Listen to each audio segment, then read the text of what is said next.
I never worked for an agency. We actually got into digital marketing because the clients were actually asking for it. Any entrepreneur that is good is going to say it's easier to sell something that solves a problem. You don't have to be a Christian to work here, but you can't be bothered that I am a Christian. That's where I get my direction and the power that I have. Having God, it just makes things better where you can actually evaluate how you want your culture to be. And to be honest, we still have our generalist agency, but it's kind of exhausting to have to keep learning everybody's different industries.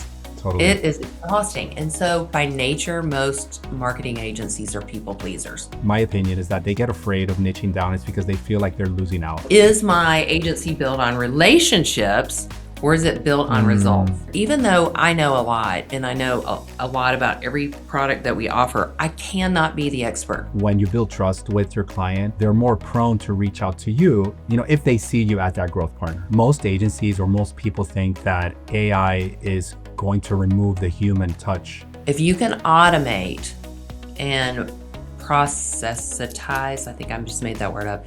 If you can do that with 80% of your stuff, it frees your mind and your people up to solve the other 20%. You start to learn how to hire the right people because a lot of times in the beginning, you probably would hire people that were similar like you. That's not going to work, right? You want to make sure you have someone who's the opposite because most entrepreneurs they're the worst when it comes to follow through and right? I mean, would you agree? I don't want somebody to do it like I do it. I want somebody that's better than me, and if I can do their job, then they're not good enough. I'm not hiring you to just free up time. I'm hiring you to take us to the next level. Welcome to the Go Accomplish More podcast, where we interview successful individuals doing great things in their business and in their life. Today we have Pam Mashburn. She is the founder of Explore Media, right? A digital marketing agency she's been building since 2006. She's not just seen the changes in marketing, she's actually growing through them. She's helped hundreds of clients by focusing on something many agencies struggle with, which is getting clear on who they serve and how to reach them. And with a background in engineering, she brings a structured, systems-driven approach to marketing that's not very common in this space. Pam, welcome to the show. Hey, thanks so much, John. Well, super excited to have you. And we just want to jump right in. And before we get into agency growth, right, just to understand the person behind it. And when you step away from the agency, what actually recharges you as a person? I actually love my husband. He's my best friend and he's my rock when I'm irritated at work. And, but no, we actually have a place at the lake, at Lake Martin. And I love getting out on the boat and being on the water with my dogs and my family. So that's what recharges me. That's great. And you're also a person of faith, right? I think I've seen some of your posts and I think that's so important, right? As you're growing your agency, we sometimes can have that balance, right? When we're, tapping in. Can you share a little bit about your faith? Yeah, absolutely. It's funny because I was just talking to a group, the Rotary Club here, and we were just talking about this 20-year journey that we've been on. When I hire people, part of our core values is I always talk to them about, you don't have to be a Christian to work here, but you can't be bothered that I am a Christian. And we actually pray at our meetings, each of our departmental meetings, each of our leadership meetings. And not that every meeting goes smoothly, but it keeps us focused and grounded to say, the blessings that we have gotten in this business and all the pivots that we have done, we can see his hand in it. And sometimes if something's really hard, it's usually because this isn't the path that God's laid out for us. Not that it's ever easy, but if a lot of doors are shutting, we usually know this is probably, have we bathed this in prayer? And usually that's when we know. Sometimes it'll take me a few years to shut something down or a project down because I really try to fight it. But to be honest, the blessings that have come from this business have really come because we are faith driven, and that's where I get my direction and the power that I have. Having clear core values is huge when you're building an agency, even if you're not a person of faith, right? I mean, but having God, it just makes things better where you can actually evaluate how you want your culture to be, right? Right. So I think that has helped. And I'm sure you guys have great core values as well in your agency. They're biblically based, but they're not necessarily, don't say God in them. Correct. But they are biblically based. And, sometimes there's been people that have come into our organization that weren't believers who later grew into that, and not because we bonked them on the head with it, but because they got to see something different in the way that we live. That's so good. That's so good. So you didn't come from a traditional marketing background, right? And No. right. What did you see early on that others weren't seeing? I came at it from being in manufacturing and in engineering and looking at data. And so I look at Mm, marketing as a little bit of art, but also a lot about predictability. If we do this, this is what it should equate to. And so we do a lot of experimentation in marketing and honing things in. I never worked for an agency. mm, I remember when I first started 20 years ago, we started with publications. And it was kind of funny how I got into it. But I can remember calling people and saying, now, what's on a rate card? mm, What is in a media kit? Because I didn't know. mm. And there's some good things that happened because I didn't look like everybody else, and I approached it from a different way. But I also did try to like use the wise words of others to like guide me because I didn't know maybe how this was supposed to be or how that was supposed to be. I really had to dig in and do a lot of learning. That's so good. And I think we all have different backgrounds. Like I came from a print media background and we were the traditional print broker with direct mail. And we started getting clients that were asking us like, hey, do you build websites? Do you build social media? And then we actually got into digital marketing because the clients were actually asking for it. And I think most of us, that's what happens, right? Right. We start a business and we start one way, and then your audience or your ideal clients start asking more about, hey, do you guys do this, do you guys do that, and then you start pivoting. Was that something that happened when you started your company, where you started in one way and then you realized that the market was asking for something else? Yeah, absolutely. I think any entrepreneur that is good is going to say, instead of me selling you something that you don't need or don't want or don't Mm, even know, it's easier to sell something that solves a problem. And so, really, we're not really focused. I never took sales classes or anything. I mm, really just focused on, and I don't sell stuff to people they don't need.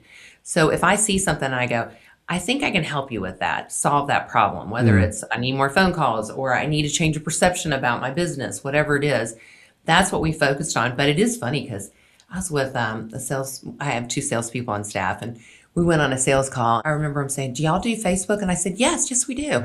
And she said, I didn't know we do Facebook. And I said, we do now. And then we went back and we figured it out because there was a need there, right?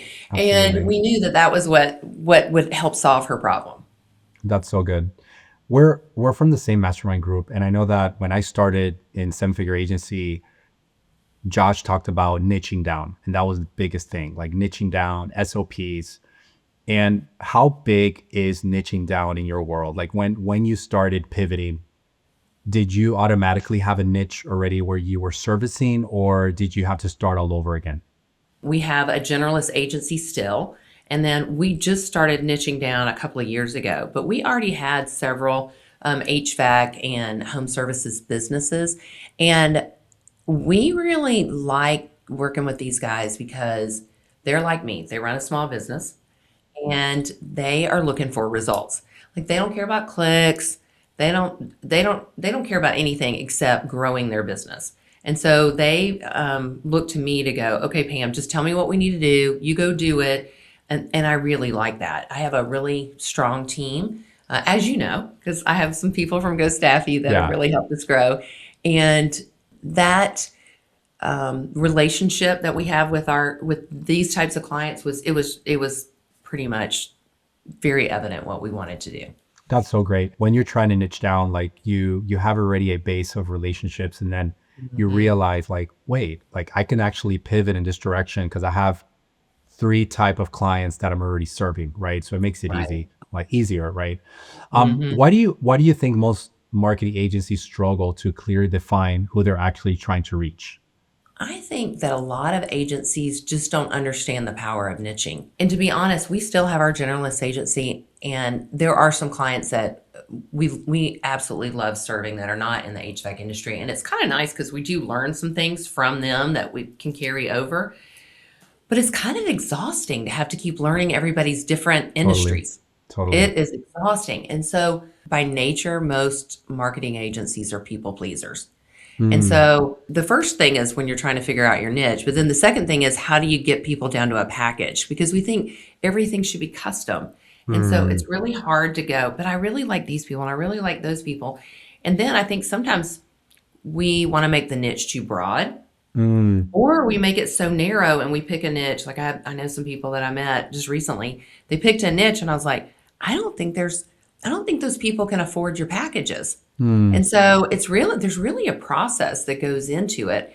And the best advice I ever got on picking a niche was, does this niche know they need marketing? mm, And if the niche that you're going in, there's no other agencies, it's probably because there's not a lot of bounty there. mm, mm. That's so good. And I think most agencies, my opinion is that they get afraid of niching down. It's because they feel like they're losing out, or they feel, and I understand them because I have a lot of friends of mine that have agencies, and they still have their clients, their regular generalist clients, Right. and they're trying to niche down on the side, and they feel like, okay, if I go this way, I'm going to lose the opportunity. But I think after you reach a certain threshold when you're niching down, I think that there's a trade-off if you really focus on that niche. The processes are a lot simpler, right? You run ads, you run SEO, you're really focusing and honing down at what you're good at, right? With your niche. So I think there is like practical reasons and even better results when you do niche down. But I totally get the agency where they're a little hesitant because they still have more clients on the generalist side, right? Well, and I think too, if you think about most agencies with the generalist clients tend to be the people they see at the grocery store and go to church with. And Totally. so they, I think there's some I think we all deal with that. The insecurity is of, can I deliver? Is my agency built on relationships or is it built on Mm, results? mm, And that was something our agency had to deal with. And my salespeople, it was like, are you good salespeople or do you just have a lot of friends that'll buy mm, from you? And so it really girded us up because a lot of people that we talk to, we never see in person. We only see over a screen. So you've got to be able to talk about what you can deliver. I mean, you still want them to like you and they, and they will like you, but it is a different kind of a relationship. And it's a different way that you have to build those relationships. totally. Let's talk a little bit about value. I think that every agency owner, their main goal is to give as much value to their clients as much as they can, right? Mhm. And as you know, with AI like just diving in front of us with so many shiny objects, with so many avenues that an agency can go. What are some of the value points you give to your clients where they see like, wow, I really need Explore Media. I really need that agency to help me succeed? What are some of the services you offer, and what are some tips that you can give the agency owner that's listening, where they can really give more value to their clients? Yeah, that's a great question. So, yeah, so we are a full service agency in our niche. Most owners don't have time to be working with four or five different marketing services. And Correct. so we offer everything from streaming TV to traditional Mm, to love it. SEO, PPC. And we have certain packages, but then we have some like a la carte things, but we do social media. And so we really try to be almost like a fractional CMO, like an extension of your business. Love it. And so most of our clients don't need that because they're just not big enough. But we do have some clients in this industry that are giant, like they're 12 million a year client, 4 million, 5 million a year. So the value that we bring as a niche agency, especially, is that we have learned from other people in your industry Correct.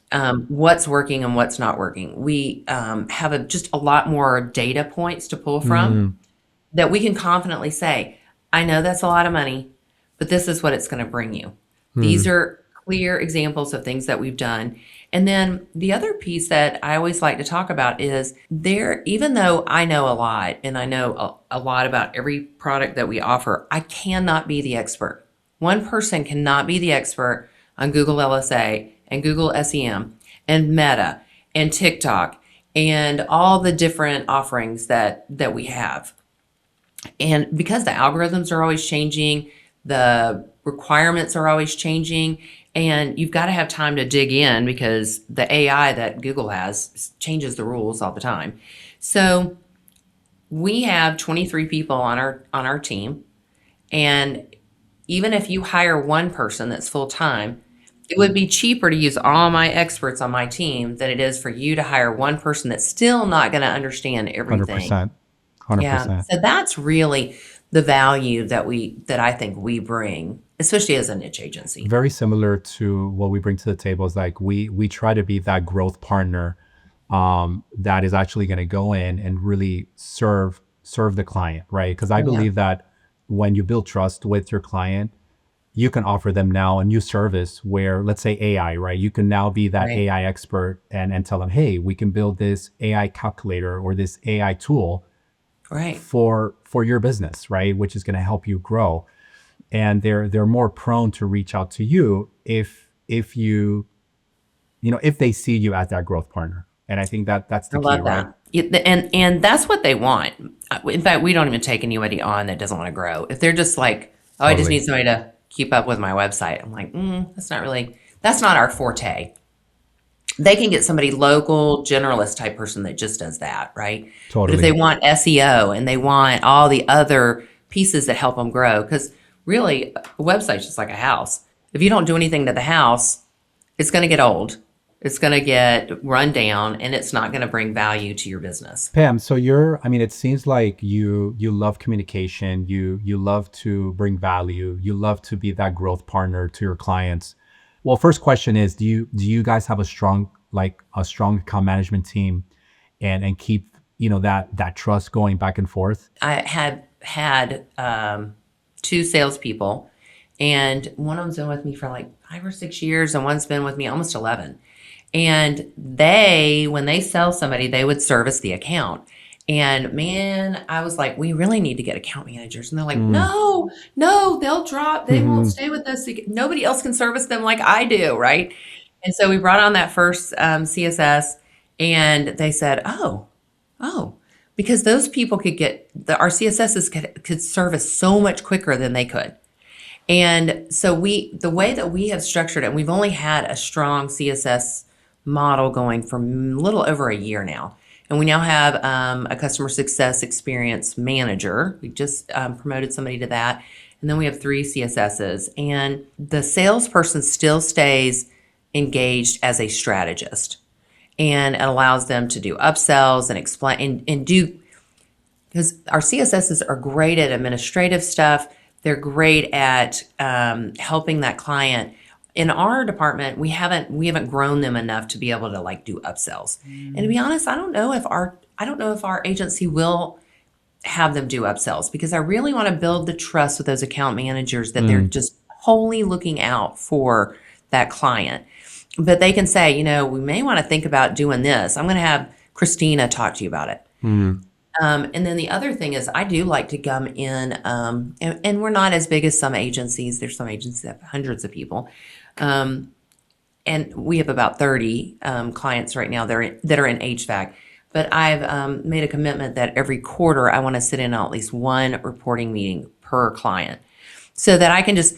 It's just good to be able to connect and hear what's going on, and it's good Absolutely. for my account managers to also, and my strategists to also learn from me, and also just make sure that they're doing the things that keep Explore Media moving, and that we're being standard and not getting stagnant. And I think one of the biggest fears as agency owners, and I think you can attest to this, is that we don't want to lose that quality control, right? And Mhm. we hear it every single day where agencies hit that 2 million, 3 million, 4 million, 5 million, and then what happens is that things will break no matter what, right? We can't avoid things from Yes. breaking, but we don't want to lose our reputation. We don't want to lose our Right. trust. How do you keep that quality control high in your agency, especially that you're at 4 million? I'm sure that you guys are want to scale to the next level as well.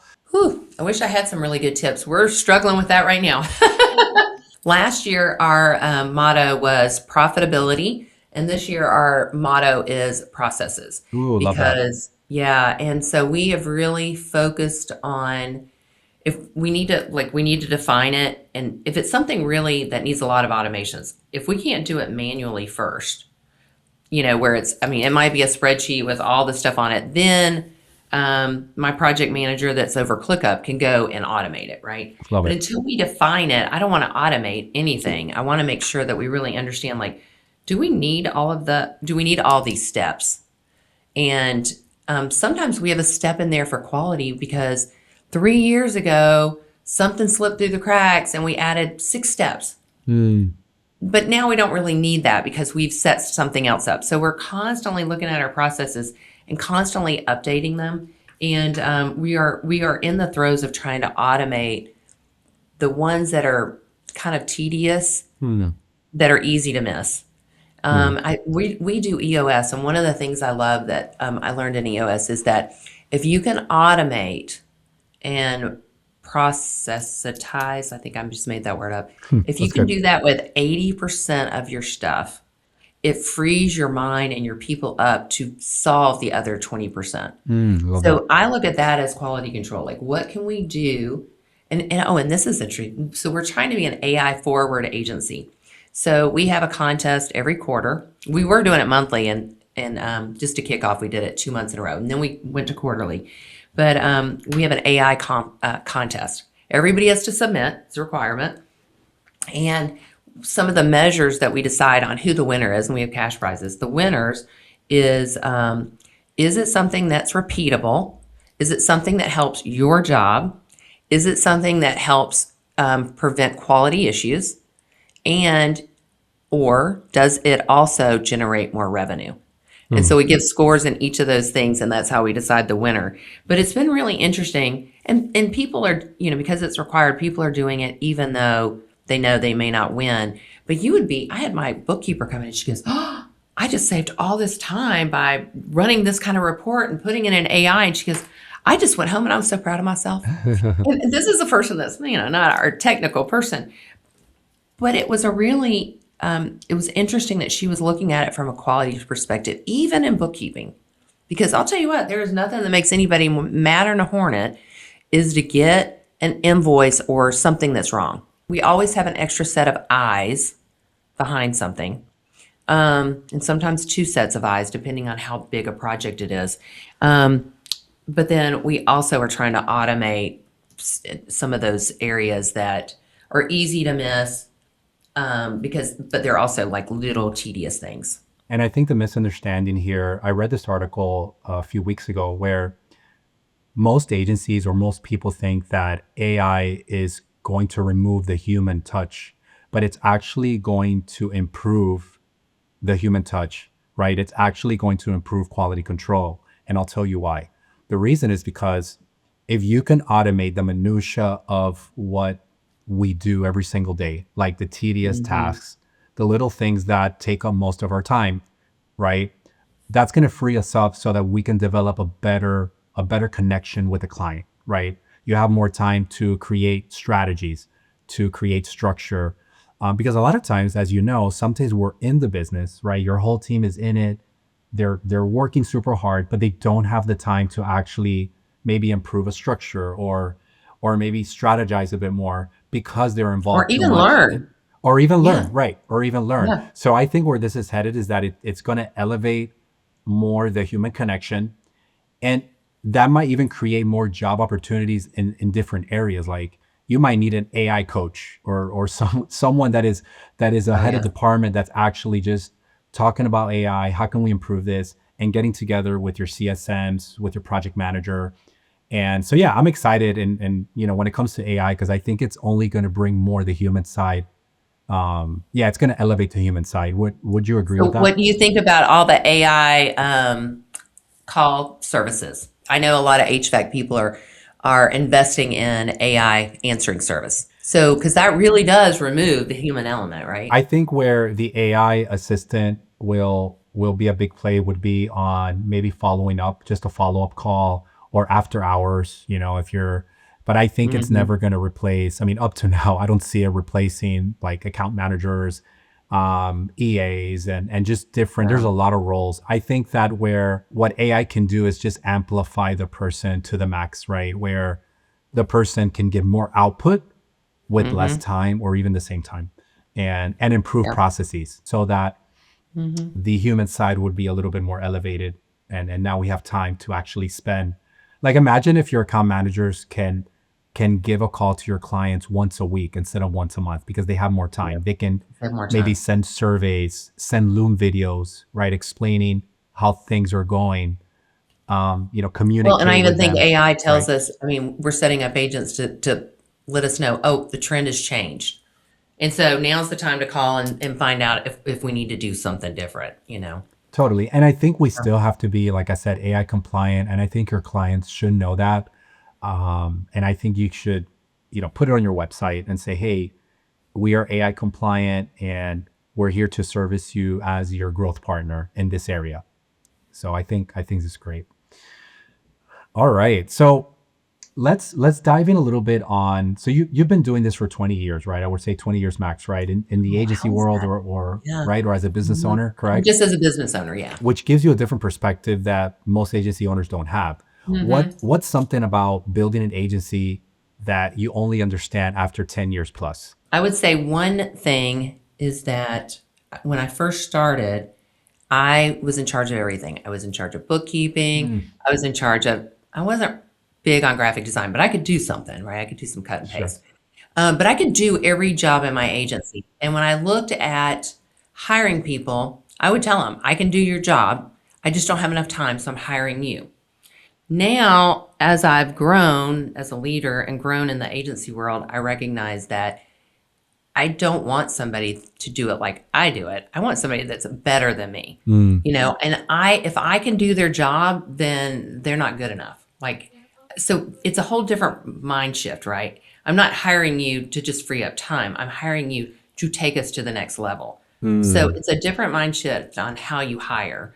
And then I think the other thing is in the sales, because I think a lot of agency owners are in charge of all of the sales. And that's in the mastermind that we're in, that's one of the last things that you give up. And when I correct. started my Correct. niche, I was not, I mean, I'm involved in sales. I actually, if I could do sales all day long, I would. But I have two salespeople and they're good salespeople and they don't want me in there. They want all the sales, right? Mm, So, but one of the things that I've learned about sales is that when you first get into it and you're really going after it, you have these highs. Oh, I just got something, and then you have these lows. They hate me. Nobody says. They're all saying no, but I got a few people interested, and they said yes. And so it's like this, right? And so, but after a while, you realize your emotions become more like this. Like mm, there's going to be highs and lows, but they're not that I want to quit my job mhm. high, lows. And so I think that's one thing that I've learned over time is that there's a lot of sales out there and you may not get them today, but if you keep swinging the bat, you'll hit something. That's so good. And I think you said something earlier too, like you start to learn how to hire the right people. Because a lot of times in the beginning, you probably would hire people that were similar like you, right? And I Mm-hmm. think that's not going to work, right? You want to make sure you have Right. someone that's the opposite, because most entrepreneurs are, they're the worst when it comes to follow through and right. I That's mean, right. would you agree? Like, yeah. So we need those high fact finders, high follow through, and I think that for me, that's been the game changer where we'll hire people that are the opposite as me, and I've seen how things grow, right? And you have all these ideas, you bring them to the table, but if you have five people just like you, you're just gonna have 1,000 ideas and no implementation. I know it's so funny, John, especially when I first started really going out and hiring, and the people that have lasted the longest with me and who have been the superheroes in our organization. I'm pretty sure I said, I don't think they're going to work out. Like, I don't think they're going to make it. I don't feel good about this hire. And they've been like superstars. So Amazing. so we have a joke in the office that when we're interviewing people, if I don't think they're the right fit, then they're usually going to be like superstars. So That's so good. Pam, how do you balance? I know a lot of people, talk about work-life balance. It doesn't exist and all that, but how do you balance life right now? Right? Because I know that you've built an established company. You hit the Inc. 5000 a couple times. We just made the Inc. 5000 this oh, year. We got approved. congratulations. Yeah, we're That's super great. excited. So And yeah, I mean, we got approved. I mean, we still haven't gotten the plaque or whatnot, but definitely the numbers are there, so we're excited. But how do you manage the day to day, like with your family or the things that you love to do, and how do you bring that? Because I know you love business, you love entrepreneurship, you love to grow. How would you? Because I think that's the biggest. Like it's hard for the agency owner because they love what they do, and Right. I think balance can create some issues, right? If you don't have the right balance. Yeah, I can. Well, it's funny because I just went on a vacation with my husband and some friends, and I told everybody in the office, I'm not taking my laptop. It is the first time in 20 years I have not taken my laptop. I mean, I had my phone, my husband had his laptop, but it's not the same. And I have decided that God created me to work, and I am a workaholic, and I absolutely love what I do. I Me don't know that too. I'll ever sell my agency because I absolutely love what I do. But my agency has grown in parallel with my kids growing up. So when I started in 2006, I had young guys, and I just started. I'd been a corporate career person, and I'd stopped because I had three kids, and they're always getting sick and whatever. And so, but I was like, yeah, I'm going to start something. And so I started, and it grew as they became more independent. Then I had more time, so I spend more time in my agency now because my kids are grown up and they're on their own mostly. And so I think that one of the reasons that I have mostly women that work for me is that I understand there are seasons that you go through. Mm, And when you're little, your kids are little, there's just always going to be childcare issues. And so actually everybody on my staff has a laptop. And so because I want to make sure that they have the flexibility to work from home or work wherever they need to be. And that's been really good. I'm probably not a really good person to ask about this because I eat, sleep, and dream about Explore Media. so you check And you check your emails at I like 8 o'clock do, at night or nine. I'm do, I'm a victim as well. do. I do. I try to. One of the things, so we do have a physical office here. Only about half of our people work here, and I drive in about an hour from home because I just get so energized when I'm around everybody and we Mm, talk about stuff and not work stuff and other stuff. But I get energized by those guys, and I have tried to do that work stays at the office.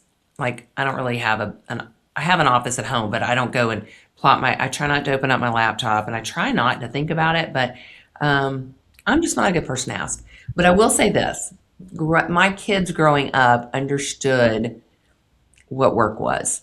And we laugh because I still have a little business card that my older son had made because he was like, "Oh, mom's got business cards. I'm going to make business cards." And so mm, his was free or not free. They weren't free. He was charging skateboard lessons and cheat codes. mm. And so he knew how to look up all I guess I don't know what they were, like Halo cheat codes, whatever they were. And so he was selling those. Got in trouble at school for doing it, but he understood like if I have a service, if I have something that I a value that I can sell that. So it was a little entrepreneur in the making. That's so good. Pam, I have a few more questions that I want to Yeah. dig deep is when it comes to mindset, I mean, I'm a huge fan of self-development. I think that if we don't have a strong mindset, we're not going to go nowhere. For you, when did you make that shift? Right? You've been in business for a long time.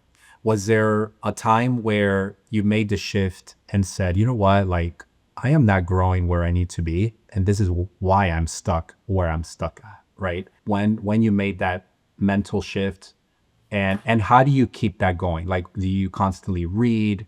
Do you exercise? Like, what keeps your mind strong?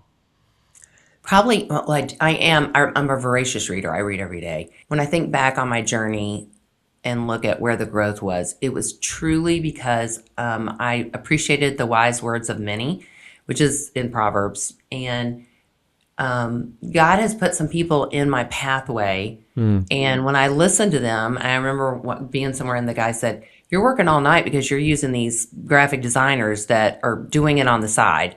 And so you're working on the day, they're working on something, and he said, it's holding you up." And he said, "You've got to hire somebody. You've got to hire somebody that's working during the day." And I did that. And then I had somebody else tell me something else, and then I did that. And that's one of the reasons I love getting together with like minded business owners, whether it's digital agencies or other business owners, because they really sharpen me. And they go, oh, you should think about doing this. And I'm like, oh, yeah, I never Mm, thought about that. Okay. So for me, people that are in the trenches, I learn so much more from them. that's so good. That's so good. And I think like when you do have a strong work ethic and you're being consistent, I think like there's a Bible verse, I think a proverb that says, in all labor there's profit, right? And I think that if you're doing the right labor and you're Yes. doing the right strategies, there's even a bigger profit, right? I think I translate that in a better way. So I think the fact that you love what you do, obviously you got to put some guardrails, I would tell you, All because I'm the right. same way. I love working. I can, sometimes I feel like I'm a workaholic sometimes. And but I'm learning like, hey, why do we want to get to this threshold? Like, why am I doing this marketing Right. agency So what's for? the driver, Like, right? well, Yeah. yeah, is it just to hit another revenue mark? Is it right? So you got to like reframe your mindset and kind of tell yourself like, hey, I'm doing this actually to spend more time with my family, Right. to give to a nonprofit, whatever it is your why is. And I Right. think that a lot Right. of times we forget that because we're looking at the numbers and it's exciting. We close more sales and right. Yeah. And I think we can fall into that trap. When we were talking about work-life balance, I can remember when I finally made the decision, I don't want people working at night. Mm, And that was, gosh, that was probably about 10 years ago. And I said, this is nuts. I'm going to lose everybody because I'm contacting them at night. Things are falling apart at night. And we finally said, people need to be able to turn work off, by 5 o'clock. And totally. so, and that has worked well. That's great. Okay, so we have a lot of listeners here, different size of agency owners. Some of them are, at a higher level. What would be one strategy that you would give them for them to start growing faster? One or two strategies that come to mind that you think can really push the needle in their agency? For us, we made the decision this year that we would be overstaffed instead Mm, of understaffed. And this was one of the speakers, I think it was Tim Chernick, that said, you're either going to be overstaffed or understaffed. And I think for so long with the growth, we were trying to be conservative because we don't have any debt in our business. We bought our business with cash. mm. And I realized that we have got to overstaff because it takes a while to get You're people trained speaking to up. me right now. I know, I Yeah. know. And you're the person I went to. I got to Exactly. get some staff. Well, And speaking so, in our internal team, because we're just yeah, constantly hiring for the internal, like our internal team. And sometimes I'm very conservative and like, well, if we hire this person, then, you start overthinking it, right? But I think right. you're on. Okay, I'm sorry. Go ahead. Yeah, no. So I would say that's one thing that will help you speed up because what happens is, and this happened last year, somebody got hurt and they were a CSS, and then all of a sudden, all the salespeople had to become the CSS because we didn't have Mm, another CSS. So this time we've got enough CSSs that if somebody has to go out for medical leave or somebody needs to go on love it. vacation or whatever, we have coverage because typically what happens is as the owner, I'm the one that gets pulled into it. So I can't Correct. help grow the company because all of a sudden I'm doing Facebook posts or whatever. Correct. Yeah, totally, totally. I love that. That's so true. Okay, we're gonna do right now lightning round questions. So I'm just gonna Okay. ask you a few questions and just answer. Favorite book? Right now, my favorite book has been Project Hail Mary, and I can't wait to see the movie. Ooh, okay. I gotta Yeah. check it out. All right. Daily habit. I get up early each morning, spend some time in Bible and prayer. I feel like that's something that really girds me up for the day. Next one is a belief about agencies most people disagree with. I believe God says to seek is to plant many harvests. And Mm. so I think it's okay for you to have some harvests that are not just one niche. Ooh, I love that. I love that. I know, because I'm telling you, if you were in the travel niche during 2020, you might not have a business. I know. That's so good. I like that. Okay, favorite productivity tool. My team would say I have to say ClickUp, but I really like Gmail and using like Mail Tracker and some of the productivity tools in that Mail Tracker suite. Love it. Okay, the last one is a hobby you picked up as an adult. Travel. I Ooh, know that may not seem like a hobby, but I try to take a trip, like a good trip, not like just down the street yeah. trip. like a really good get on a plane trip, and I tend to do it with friends, and we go about every quarter. I love that. So I love that. yeah, You we know what we really enjoy started it. doing? That's amazing. Like I love travel as well, and we started adopting Jesse Etzler. The big A calendar, and Oh, I have that. Yeah. isn't that cool? And he talks about Hmm. doing like 5 or 6 like explorations or whatnot, and 3 or 4 vacations. And we've been doing it. We've been putting it on the calendar, and it's been working amazingly. Where you're just blocking the time and just really honing in and protecting the time that you need to spend with your family. I think it's so needed, right? Especially Right. for us agency owners. I So know. Well, and I have amazing. 3 grown boys, and if I don't do some good trips to create memories, their girlfriends are gonna. So we have to do. We bring them too. So Exactly. That's so good. That's so good. Well, Pam, it's been great having you on the show. Where can thanks. people connect with you if they want to learn more about you? Yeah. No. Pam at exploremedia.com. It's pretty easy. And then phone number is 334-201-8787. Awesome. Well, thank you so much for being in the show. If you want to share with someone else, I mean, the show is growing in leaps and bounds, and we want to make sure that you give us a follow, give us a like, and we're here to service the agency owner that's listening. Thank you so much.